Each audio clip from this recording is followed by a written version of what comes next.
as the euphoria of the come-from-behind win subsides, but before the hard business of government and indeed Parliament resumes, it's worth asking why the coalition won against all expectations. Expectations, of course, are set by the polls, but elections are decided by the underlying reality. What does this policy or that mean for me and my family? And is the current mob doing so bad that change is needed? And is the alternative better or worse? In the end, despite nearly 3 years of negative polls, Saturday night showed that what voters disliked even more than a revolving door prime ministership was seriously bad policy. And the bad policy was nearly all on Labor's side. The interesting thing to note is that much of Labor's damaging economic platform, Chris Bowen's work here I might add, had been around for some time. It wasn't just thrown at us in the campaign at the last minute, which goes to show how little attention the mainstream media paid to the policy detail, how little pressure they applied to Labor, and how much of the Canberra games of insiders occupied the attention of journalists rather than any proper analysis of the impact of Labor's proposed changes. It took the blinding glare of an election campaign where there's nowhere to hide for ordinary people to get a better understanding of what Labor's policies would do to their household incomes, their jobs and their communities, and a campaigner in Scott Morrison who took the fight up to Bill Shorten every day of the 8 short months he held the top job to turn around the coalition's fortunes.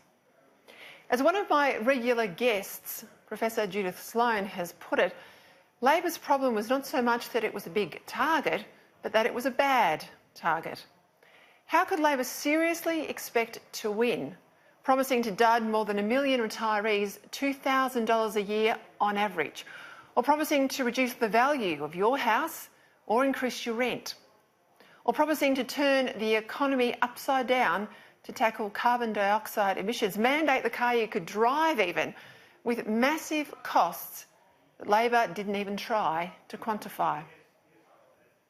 The truth is, Labor assumed they would face no serious scrutiny. They assumed too that their opponent would again be Malcolm Turnbull, who they knew didn't really disagree with most of their policies. But once Turnbull left and his Labor light agenda went with him, so did the backstabbing and the disunity, and the Liberals had a chance. One thing's for sure, the decision to remove Malcolm Turnbull has been massively vindicated.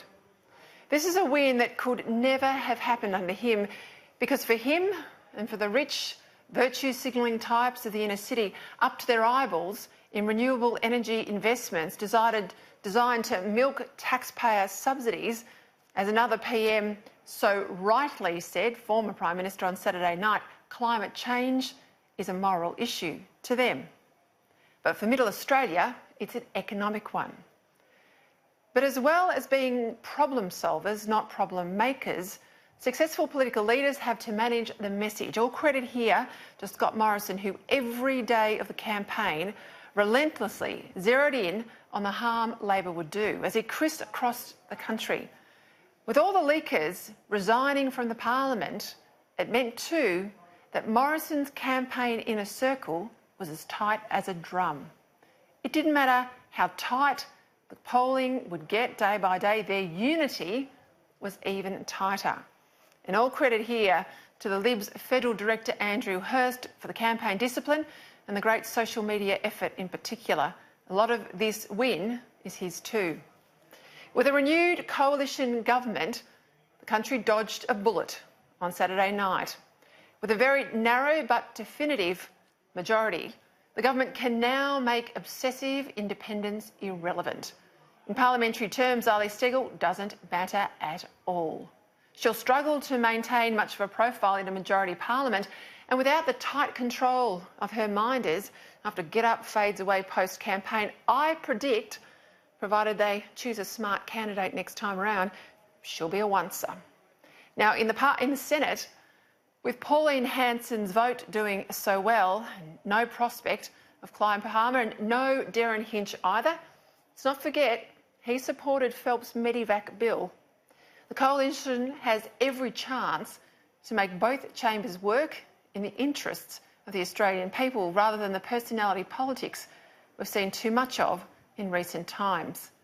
A good ministry with appointments based on merit and nothing else and getting down to work is the Morrison government's best chance to be ready to face Labor in 3 years' time. As long, of course, they don't fall into the trap of thinking the opposition is out for a decade, as Paul Keating did the last time a government won a supposedly unwinnable election.